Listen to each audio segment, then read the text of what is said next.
នៅក្នុង podcast មួយនេះគឺខ្ញុំនឹងលើកឡើងអំពីតើយើងធ្វើម៉េចទៅដើម្បីយើងអាចឡើងប្រាក់ខែក៏ដូចជាឡើងតួនាទីនៅកន្លែងការងាររបស់យើងខ្ញុំមាន7ចំណុចដែរក្នុងការចែករំលែកទី1នៅកន្លែងការងាររបស់យើងហ្នឹងដែលយើងកំពុងតែធ្វើរាល់ថ្ងៃហ្នឹងតើមានគោលការណ៍នៃការវិតម្លៃឡើងប្រាក់ខែអត់ទេកន្លែងការងារយើងកំពុងធ្វើរាល់ថ្ងៃហ្នឹងអញ្ចឹងបើសិនជាដំបូងដែលយើងទៅតែធ្វើការងារហ្នឹងជាគោលការណ៍ជាទូទៅគេហៅថា probation ណា probation 3ខែក្នុងរយៈពេល3ខែហ្នឹងខាង HR គាត់ធ្វើការវិតម្លៃរបស់យើងតើការងាររបស់យើងធ្វើការបានល្អចុះសម្រុងជាមួយនឹងក្រុមការងារហើយអាចធ្វើការងារបានដល់កម្រិតណាអញ្ចឹងទៅពេល3ខែហ្នឹងមកគាត់នឹងធ្វើការវិតម្លៃបើសិនជាជាប់អាហ្នឹងគឺយើងនឹងអាចធ្វើការជាបុគ្គលិកពេញហើយនឹងទទួលបានឡើងប្រាក់ខែបន្ថែមណាអញ្ចឹងគោលការណ៍នៅតាមក្រុមហ៊ុនផ្សេងៗវានឹងអាចនឹងខុសគ្នាដែរអញ្ចឹងវាចន្លោះពី$20ទៅ$50អញ្ចឹងទៅ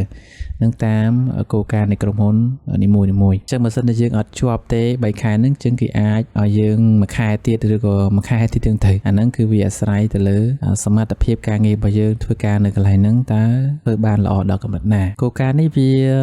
សម្រាប់បុគ្គលិកទាំងអស់គ្រប់រូបដែលមកធ្វើការនៅកន្លែងហ្នឹងជាគោលការណ៍ទូទៅប្រើប្រាស់ទូទៅតែម្ដងរាល់បុគ្គលិកទាំងអស់ដែលមកធ្វើការគឺតែងតែមានគោលការណ៍នៃការឡើងប្រាក់ខែនៅក្នុងអំឡុងពេល probation ហ្នឹងណា3ខែហ្នឹងមកគឺនឹងធ្វើការឡើងជាបន្តបន្ទាប់ទៅតាមគោលការណ៍ដែលបានកំណត់ហ្នឹងចូលមកដល់ចំណុចទី2បើសិនជាកន្លែងការងាររបស់យើងក្រុមការងាររបស់យើងមានអ្នកណាដែលលេចធ្លោល្អប្រសើរជាងគេហើយនៅកន្លែងនេះគឺអត់ទាន់មានអ្នកគ្រប់គ្រងទេនៅកន្លែងក្រុមការងាររបស់យើងអញ្ចឹងគេមើលទៅតាមសមត្ថភាព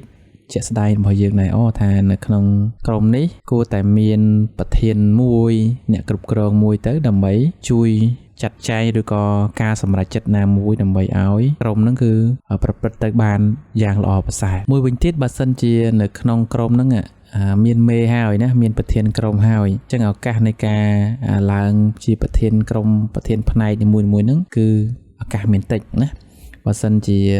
ប្រធាននឹងគាត់លាឈប់ឬក៏គាត់មានបញ្ហាណាមួយអញ្ចឹងទៅជាប្រការណាមួយដែលគាត់មិនអាចមកបំពេញការងារហ្នឹងខាង HR ហ្នឹងគាត់នឹងធ្វើការប្រជុំដើម្បីធ្វើការជ្រើសរើសឬក៏វិតម្លៃទៅលើក្រុមនេះមកក្រុមការងាររបស់យើងហ្នឹងតើអ្នកណាដែលមានសក្តានុពលភាពអាចធ្វើការគ្រប់គ្រងក្រុមទាំងអស់ហ្នឹងបានអញ្ចឹងវាជាឱកាសកន្លែងហ្នឹងមួយដែរចូលមកដល់ចំណុចទី3សម្រាប់អ្នកដែលចង់ឡើងតំណែងឡើងប្រាក់ខែយើងត្រូវដឹងថា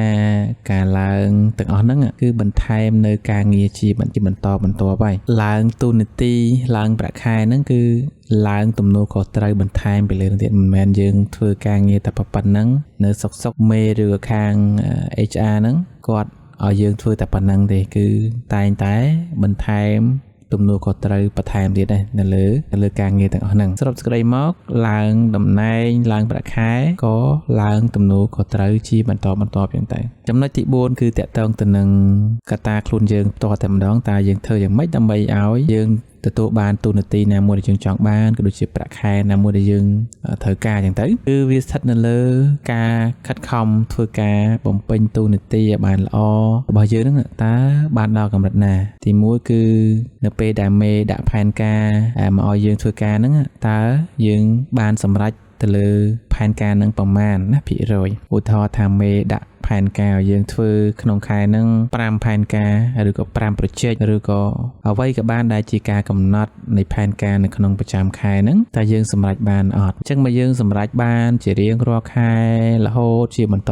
ឬក៏គេហៅថាលើសទៅលើផែនការ over target អីទៅណាអាហ្នឹងមកផ្នែក sale គេហៅថា over target អញ្ចឹងមាន target តទៅនឹងការរកចំណូលប្រមាណនៅក្នុងមួយខែនៅពេលដែលយើងរកបានគ្រប់ឬក៏លើសហ្នឹងអាហ្នឹងវាគឺជា performance ណាខ្លួនយើង achieve របស់យើងល្អហើយអញ្ចឹងគាត់នឹងចាប់ផ្ដើមពិចារណាហើយណាគិតថាតើទាំងអស់នេះជាចំណុចដែលយើងអាចឡើងទូនាទីឬក៏ឡើងប្រាក់បៀវត្សបន្ថែមទៀតដែរជាកត្តាខ្លួនយើងមួយចូលមកដល់ចំណុចទី5គឺតាក់ទងទៅនឹងភាពឧស្សាហ៍ព្យាយាមជួយការងារទៅដល់ក្រុមការងារមិនប្រកាន់បកពួកនិយមទេអញ្ចឹងនេះវាសិតតែជាអរិយាប័ត្របន្ថែមមួយទៀតដែរដើម្បីយើងជាលក្ខណៈ leadership មួយមិនថាជាអ្នកដែលគ្រប់គ្រងគេគឺត្រូវចេះទាំងអស់ហ្នឹងហើយណាតងទៅនឹងការប្រស័យតាក់ទងជាមួយនឹងក្រុមការងារតំណែងល្អជាមួយនឹងក្រុមការងារហ្នឹងក៏ខាង HR ហ្នឹងក៏វាតម្លៃទៅតាមនឹងដែរនៅពេលដែលយើងឡើង គ្រប់គ្រងទៅតចរិតរបស់យើងនឹងជាមនុស្សប្រភេទណានៅពេលដែលគាត់បានសង្កេតក៏ដូចជាពិនិត្យទៅលើអរិយាប័ត្ររបស់យើងនៅកន្លែងការងារដែលយើងបានធ្លាប់ធ្វើកន្លងមកចូលមកដល់ចំណុចទី6គឺទុនយើងផ្ទាល់ហ្នឹងគឺមានចក្ខុវិស័យណាចង់អភិវឌ្ឍខ្លួននិងចង់ឲ្យក្រុមហ៊ុនហ្នឹងមានការរីកចម្រើនជាលំដាប់ណាជាបន្តទៅអាហ្នឹងវាជាចំណុចមួយដ៏ល្អប្រសើរមែនទែនតើកែគាត់សប្បាយចិត្តណានៅពេលដែលបុគ្គលិកទាំងអស់មានផ្នត់គំនិតចង់អភិវឌ្ឍខ្លួនចង់ឲ្យក្រុមហ៊ុនមានការរីកចម្រើនទៅមុខជាលំបន្តសកែប្រាថ្នាចង់បានណាបុគ្គលិកប្រភេទហ្នឹងដែលធ្វើការខិតខំប្រឹងប្រែងការធ្វើការឲ្យក្រុមហ៊ុនហាក់បីដូចជាធ្វើការឲ្យខ្លួនឯងមានការខិតខំប្រឹងប្រែងចង់ឲ្យតែក្រុមហ៊ុនហ្នឹងមានការរីកចម្រើនទៅមុខទៀតព្រោះដោយសារបើសិនជាក្រុមហ៊ុនមានការរីកចម្រើនទៅមុខជាបន្ត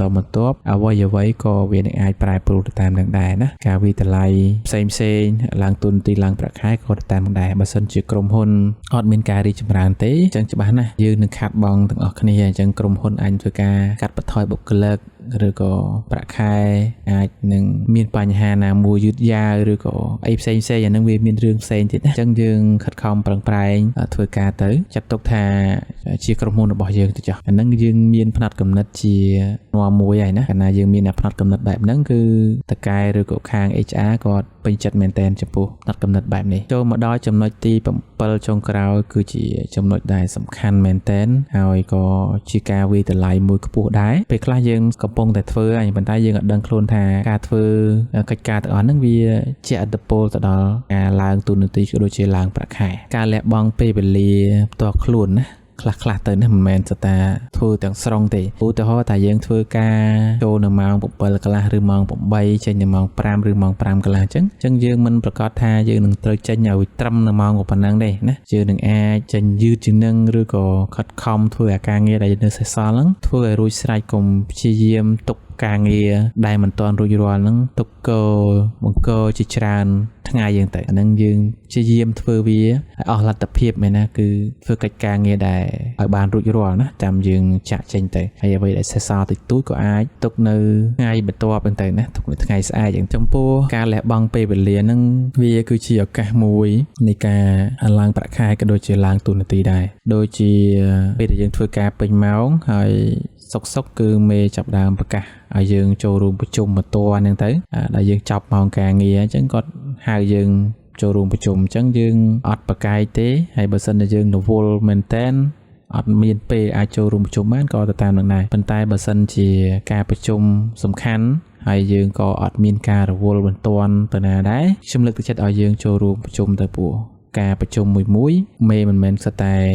ចេះតែប្រជុំទេព្រោះអាចនឹងមានកិច្ចការសំខាន់ណាស់បានជាគាត់លើកឡើងប្រជុំណាចឹងយើងព្យាយាមណាលះបង់ពេលវេលាខ្លះទៅគាត់នឹងមើលឃើញអំពីការលះបង់របស់យើងដែរអញ្ចឹងពេលខ្លះប្រជុំនៅពេលចុងម៉ោងហើយនៅពេលខ្លះហ្នឹងគឺថ្ងៃដែលយើងឈប់សម្រាកហ្នឹងក៏គាត់ហៅថាមានការងារឲ្យយើងធ្វើដែរអញ្ចឹងពេលខ្លះអាចទៅប្រជុំថ្ងៃដែលយើងសម្រាកហ្នឹងឬក៏ check ព័ត៌មានអីផ្សេងឆ្លងទៅតាម social media ផ្សេងហ្នឹងដូចជា Telegram ហ្នឹងជាបណ្ដាញសង្គមមួយដែលចាស់ជីវកម្មក៏ដូចជាបុគ្គលិកតែងតែប្រើប្រាស់ហើយគឺ Telegram គឺតែងតែមានអញ្ចឹងអាចមានការឆ្លងសំណួរអីផ្សេងដែលគាត់ត្រូវសួរឬក៏ត្រូវការឆែកព័ត៌មានអីពីយើងហ្នឹងគឺតែងតែឆាតមកយើងអញ្ចឹងតែទោះបីជាថ្ងៃហ្នឹងយើងឈប់សម្រាកក៏ដោយឬក៏ពេលដែលយើងសម្រាកពីម៉ោងការងារក៏ដោយក៏គាត់ដើម្បីតែគាត់ត្រូវការគាត់ឆាតមកយើងអាហ្នឹងក៏យើងត្រូវគិតដែរណាយើងលះបង់ពេលវេលាខ្លះក៏វាជារឿងមួយដ៏ប្រសើរដែរបើសិនជាយើងអាចធ្វើទៅបានការលះបង់ទាំងអស់នេះវានឹងហុចផលឲ្យយើងនៅពេលណាមួយណាគាត់ថាការលះបង់មកយើងដល់កម្រិតណាដែរហើយគាត់នឹងឃើញតើការលះបង់មកយើងពិតជាសមស្របនឹងអាចទទួលបានផលបែបនេះចឹងទៅទ្រាល់ចំណុចដែលខ្ញុំបានបង្ហាញនៅខាងលើទាំងអស់ហ្នឹងវាអាចនឹងមានចំណុចកន្លែងខ្លះដែលវាអត់ទាន់សមស្របទៅតាមស្ថានភាពជាក់ស្ដែងនៅតាមក្រុមហ៊ុននីមួយៗចឹងទៅអញ្ចឹងសរុបជារួមមកអ្វីក៏ដោយគឺស្ថិតនៅលើយើងជាអ្នកសម្រេចទេណាចំពោះការឡើងទូនាទីឡើងប្រាក់ខែហ្នឹងគឺលើយើងជាអ្នកខិតខំប្រឹងប្រែងតើយើងខិតខំប្រឹងប្រែងដល់កម្រិតណាទៅលើការងាររបស់យើងដែលកំពុងតែបំពេញការងាររាល់ថ្ងៃតែយើងធ្វើល្អបានហើយឬនៅមិនមែនគ្រាន់តែជាការសម្ដែងនៅមុខមេពេលមេនៅបានធ្វើការពេលមេអត់នៅគឺនៅ លេងហ្នឹងទៅណាអាហ្នឹងវាជាចំណុចកំសោយមួយសម្រាប់ខ្លួនឯងដែរយើងត្រូវមានភាពជាម្ចាស់ការសម្រាប់ខ្លួនឯងក៏ដូចជាការពង្រឹងសមត្ថភាពការអភិវឌ្ឍខ្លួនឯងដែរនៅពេលដែលយើងក្លាយទៅជាអ្នកដឹកនាំគេអ្នកគ្រប់គ្រងគេទៅយើងនឹងត្រូវការអត្តចរិតក៏ដូចជាភាពអំណត់អត់ធន់ការខិតខំប្រឹងប្រែងបែបហ្នឹងហើយអត់អាចខ្ជិលបានទេព្រោះគាត់មេយើងថ្នាក់ដឹកនាំមុននឹងគាត់ឈានដល់កម្រិតហ្នឹងគឺគាត់មានការខិតខំប្រឹងប្រែងមិនមែនជាមនុស្សដែលខ្ជិលនឹងការងារឬក៏ចិត្តពេលអីផ្សេងដែលអត់ប្រយោជន៍ទេណាអញ្ចឹងគឺគាត់ខិតខំប្រឹងប្រែងណាមុននឹងបានគាត់អាចកសាងជាក្រុមហ៊ុនជាអាជីវកម្មមួយហើយនឹងមានបុគ្គលិកមកធ្វើការងារច្រើននៅកន្លែងគាត់អញ្ចឹងគឺកត្តាធំបំផុតគឺខ្លួនយើងការខិតខំប្រឹងប្រែងធ្វើការងារឲ្យល្អទៅតាមលទ្ធភាពដែលយើងអាចធ្វើទៅបានអូខេខ្ញុំចូលរួមបានប៉ុណ្ណឹងបើចូលចិត្តសូមកុំភ្លេចចុច like share subscribe ជួបគ្នានៅវីដេអូក្រោយ